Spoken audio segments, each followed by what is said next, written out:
Good morning everyone. My name's Sharon Thorpe and I'm your school improvement partner from the MAT. I've been told to tell you a little bit about myself. So I'll start with my background. I'm originally from Rochdale. You might detect a slight Peter Kay accent there. Occasionally I let it slip. But I've lived in Warwickshire for the past 34 years and had my 3 children here. So I've got a 32-year-old daughter who actually teaches at the same school where I am, a 30-year-old son in Dallas and a 28-year-old son in London. I began teaching in rugby at Northlands many years ago, and then came to Bedworth, Goodges End, then did lots of supply teaching after I'd had my 3 children, which I absolutely loved, to be honest. It was really interesting to see the impact of different head teachers in schools. So I think that's stood me in good stead doing supply teaching and the dynamics of a staff room as well. And totally empathise with the supply teachers nowadays. I then went on to become an early years advisor for Warwickshire, which I thoroughly enjoyed. And then when my 2 sons left home, I asked to do a secondment in a school because I got that empty nest syndrome. I know it's sad. And went to Abbey Infant School in Nuneaton, where I was approached and asked if I'd be the head teacher.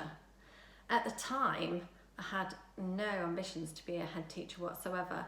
And I rang my daughter up and said, "Oh my word, I've been asked to be a head at Abbey." And she said, "Wow, that's great." I said, "What's great about it?" She said, "Look, Mum, do what you tell me to do.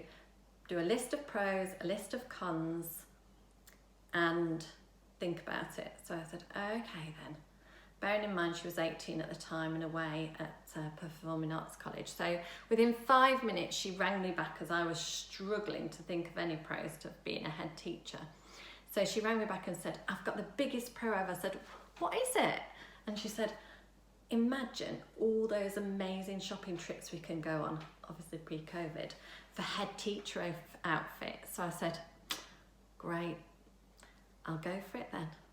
And I'll tell them that when they ask me why you want to become a head teacher." So I did become a head teacher at Abbey, tried it, loved it, because I didn't really know what it entailed at all. I don't think you do until you do it. And I was there for about 9 years, had lots of Ofsted, Siams, and then came to St Nicholas 3 years ago. I was again persuaded, and someone said, "Oh, I think you need primary school experience." I said, "Well, I'll go and have a look around," because my own 3 children actually went there. So I went round and thought, wow, yeah, I could do this. I could make a difference. And even then, I had doubts. I thought I wasn't good enough. I'm sure we all have doubts occasionally when we go for promotions, a little bit of that imposter syndrome. But I'm thoroughly enjoying it and have a wonderful staff at St Nicholas. We're a great team, and I think all of you will agree it's made you all even closer during COVID, hasn't it? It's a bit like that wartime mentality, and you've all stuck together. So yeah, it's been a brilliant move going to St Nicholas Academy, so that's where I'm currently at. I thought I would just leave you with this really, this little nugget of information, that my favourite book is this one called The Magic Weaving Business. It's by Sir John Jones, and if you ever get a chance to read it, it's really good. It's easy reading. Okay, so this is my favourite passage from the book. "During a coffee break at a conference in southern England, I was approached by a man who, though not part of the audience that day, had attended my presentation a year earlier. He reminded me that in this session I had engaged the audience in an exercise of remembering their magic weaver at school. I had made them promise that they would try to find that person and say thank you. He explained how it had taken him some months to trace the teacher who had taught him when he was 11 years old and had made such a difference to his life. Eventually, he had found the man, now well into his 90s. He managed to obtain an email address and felt somewhat apprehensive after that. After all this time, the old man might have no idea who he was. Nevertheless, he started to type the email. "You will probably not remember me, but you taught me many years ago.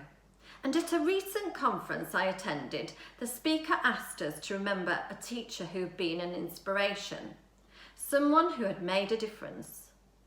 I immediately thought of you and felt that after all these years, it was about time I contacted you to say thank you.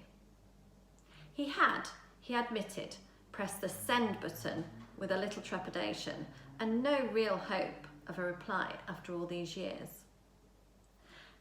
But not long after, his notice of mail bleeped, and with a mixture of disbelief and excitement, he pressed open.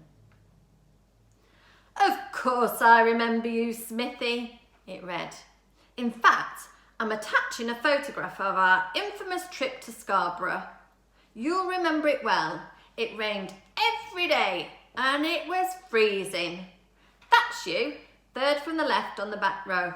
I can still see your little knees knocking together in the cold and your bottom lip quivering in the wind, but you never complained once.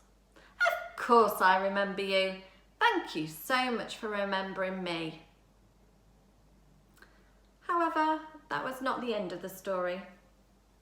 A few days later, the wife of the old teacher rang my colleague to tell him that her husband had died the day before. "But," she continued, "this is not a sad phone call because for the last few days of his life, all he had talked about was that lovely school, the joy of teaching, and a little boy called Smithy. Thank you so much," she concluded. "You got there just in time." So I think on that note, I will end. A wonderful story. So carry on weaving that magic with all of those children, even when it's really tricky.